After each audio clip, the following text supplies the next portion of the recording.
मंगल ग्रह पर 10 साल के इस दूसरे भाग में क्यूरियोसिटी हॉराइजन पर एक रहस्यमय प्रकाश को देखता है, आकाश में पृथ्वी को देखता है और एक खतरनाक रेत के टीले को पार करता है। मंगल ग्रह पर 10 साल।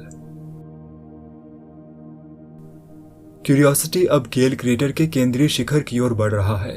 यात्रा को आसान बनाने के लिए क्यूरियोसिटी में पृथ्वी से मदद के बिना खुद को चलाने की क्षमता है, जो रोवर को तेजी से प्रोग्रेस करने में सक्षम बनाता है, जिसका अर्थ है कि रोवर बहुत जल्द ही डार्विन नामक क्षेत्र के करीब पहुंच गया।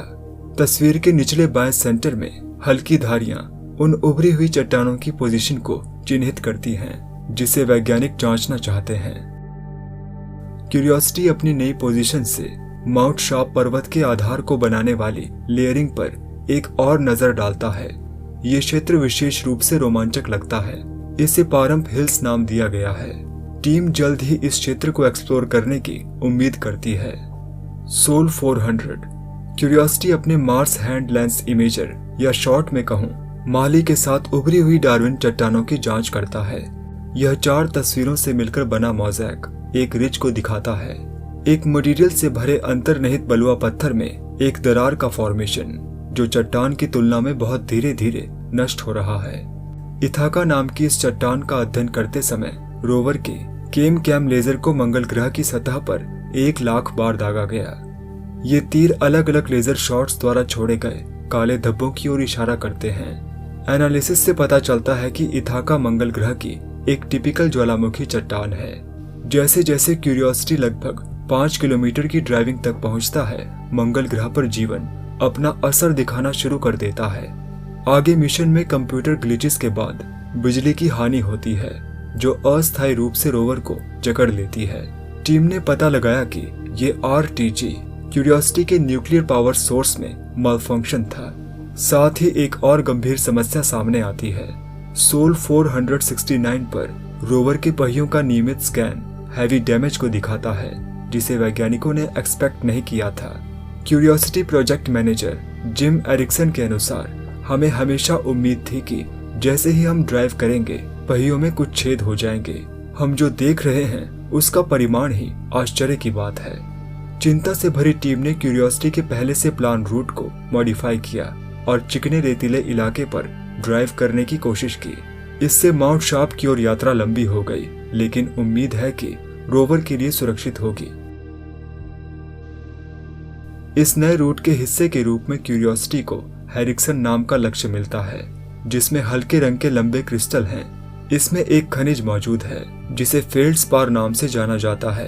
केम कैम का उपयोग करते हुए एनालिसिस से पता चलता है कि गहरे रंग का ये मैट्रिक्स मटेरियल पायरोक्सेन है, एक खनिज जो आमतौर पर बेसाल्टिक चट्टानों में पाया जाता है। सोल 526।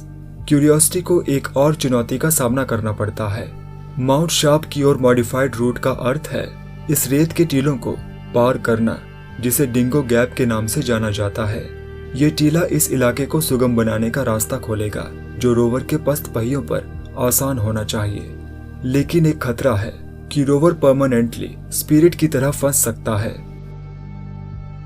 जहां नासा के इंजीनियर डिंगो गैप को पार करने की तैयारी करते हैं, वहीं क्यूरियोसिटी सितारों की ओर देखता है। सूर्यास्त के ठीक बाद रोवर मंगल ग्रह पर एक शाम के तारे को कैप्चर कर लेता है, जो हमारी पृथ्वी ही है।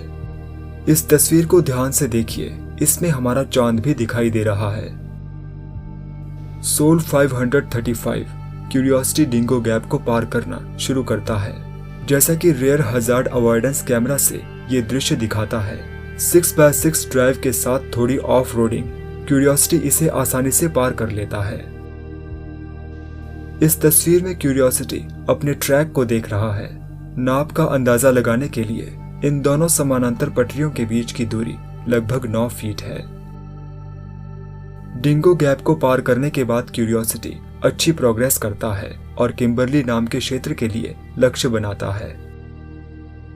किम्बरली के पास क्यूरियोसिटी इन बलुआ पत्थरों को देखता है, जो गेल क्रेटर की रिम से माउंट शार्प पर्वत की ओर झुके हुए हैं। टीम इन परतों की व्याख्या रिम के नीचे बहने वाले डेल्टा से एक छोटी झील में जमा के रूप में करती है, जो कभी क्रेटर के सेंटर को ढकती थी। ये एक पैटर्न है जो पूरे क्षेत्र में फैला हुआ है। सोल 589 क्यूरियोसिटी कुछ ऐसा कैप्चर करता है जो वैज्ञानिकों को चौंका देता है।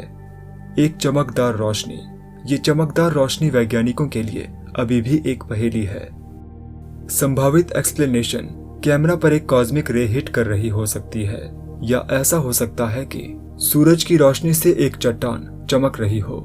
ऐसा मान लेना कि ये एलियंस हो सकते हैं, शायद ये ठीक नहीं होगा। सबसे संभावित एक्सप्लेनेशन कैमरे से टकराने वाली एक कॉस्मिक रे है। कॉस्मिक रे हाई एनर्जी वाले पार्टिकल्स होते हैं जो अंतरिक्ष में उड़ते हैं। ये सबसे संभावित एक्सप्लेनेशन है, क्योंकि ठीक उसी समय एक अलग कैमरे के साथ एक और तस्वीर ली गई थी जिसमें ये अजीब घटना कैप्चर नहीं हुई।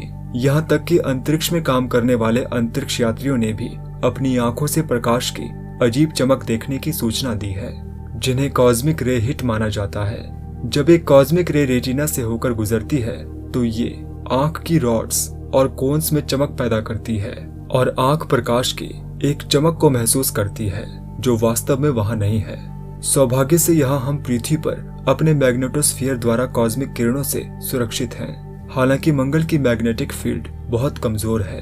भविष्य में मार्स पर बसने वाले लोगों को कॉस्मिक रे हिट के कारण होने वाली अजीब रोशनी को स्वीकार करना होगा और उनसे निपटना भी पड़ सकता है। इतने महान विज्ञान के साथ किम्बरले में कुछ समय के लिए जांच जारी रहती है।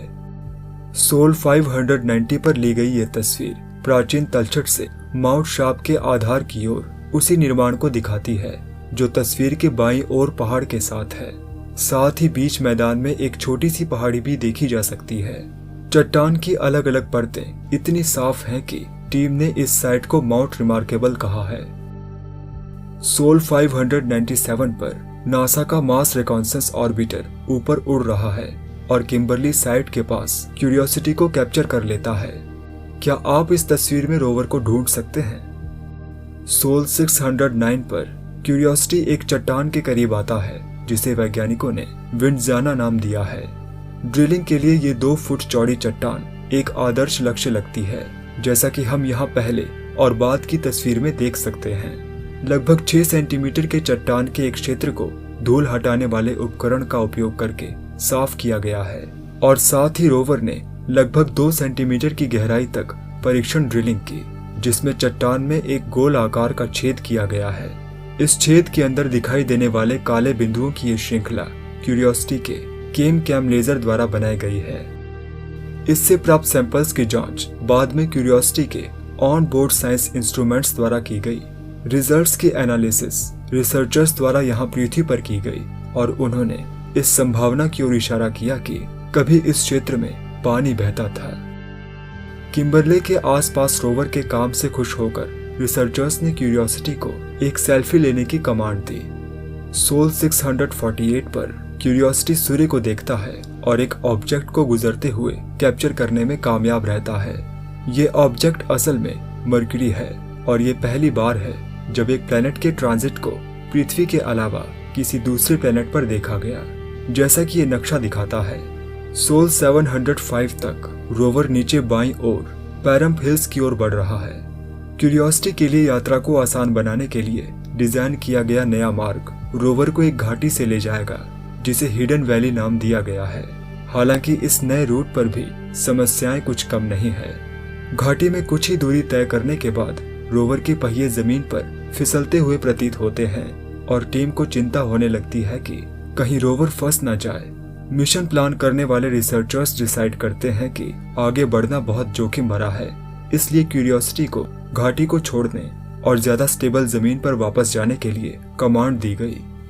अगले एपिसोड में हम देखेंगे कि क्यूरियोसिटी हिडन वैली को छोड़ देता है, अंत में पैरम्प हिल्स तक पहुंचता है और मंगल ग्रह पर नीले सूर्यास्त को देखता है।